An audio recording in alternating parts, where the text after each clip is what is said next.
Então, minha molecada do terceiro ano, vou gravar uma aula com vocês aí referente à parte dos exercícios das nossas últimas matérias que foram transmitidas a vocês aí das nossas aulas online, né? Eu transmiti os conteúdos na parte teórica para vocês nas últimas aulas, até realizando alguns exercícios na parte de calorimetria, correto?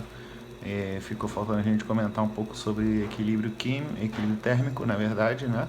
Sobre a parte dos processos de transmissão de calor, que também ensinei a vocês, correto? Nós tivemos apenas abordagens teóricas e aí hoje eu vou fazer alguns exercícios para que vocês possam ter exemplos e praticar livremente aí na casa de vocês, sem ter nenhum prejuízo, tá? Então, vamos lá.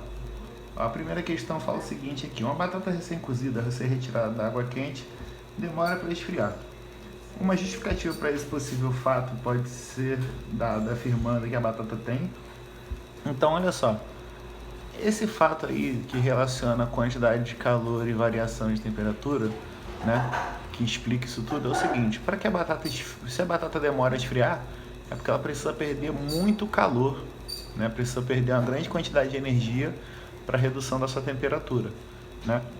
E a grandeza que relaciona exatamente a quantidade de calor e a temperatura, a variação de temperatura, no caso, sofrida por um corpo, é a nossa capacidade térmica. Então, os materiais que têm dificuldade em perder temperaturas para o ambiente, né, nossos materiais que têm dificuldade em sofrer resfriamento espontâneo, são materiais de alta capacidade térmica. Aí você pensa assim: mas professor, o calor específico também influencia? Influencia, só que pensem só: se eu tiver um material de alto calor específico, porém uma massa muito pequena, de qualquer maneira ele vai se resfriar muito rapidamente no ambiente, né? Então aí é mais completo eu falar em capacidade térmica.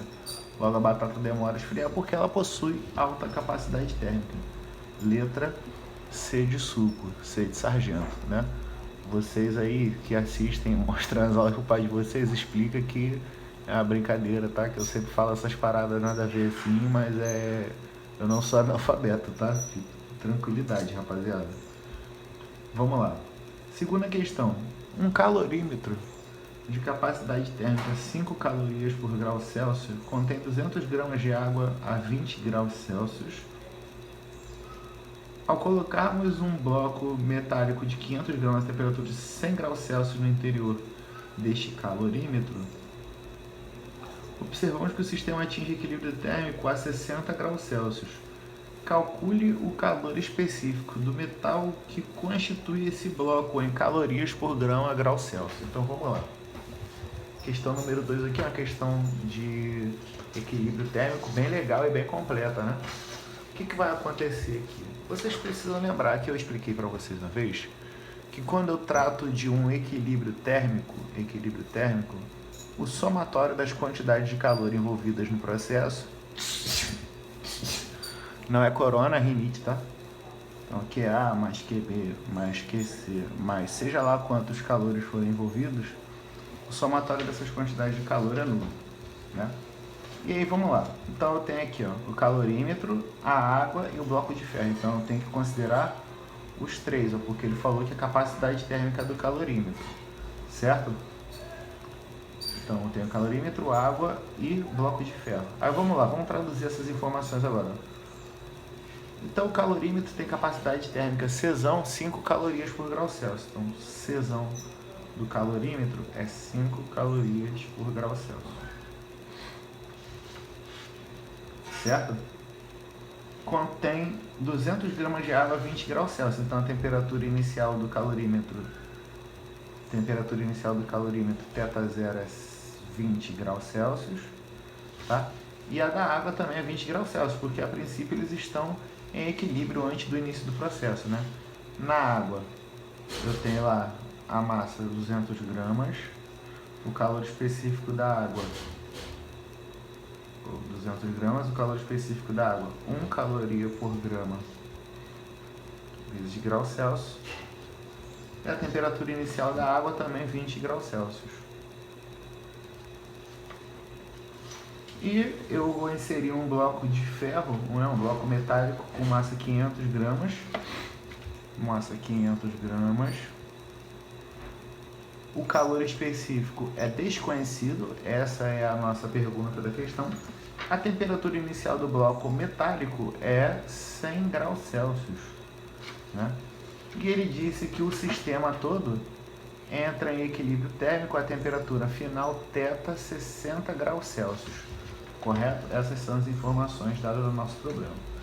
Então vamos lá, vamos ver as quantidades de calor específico. Eu vou colocar o calorímetro, então no calorímetro eu tenho lá MC delta θ do calorímetro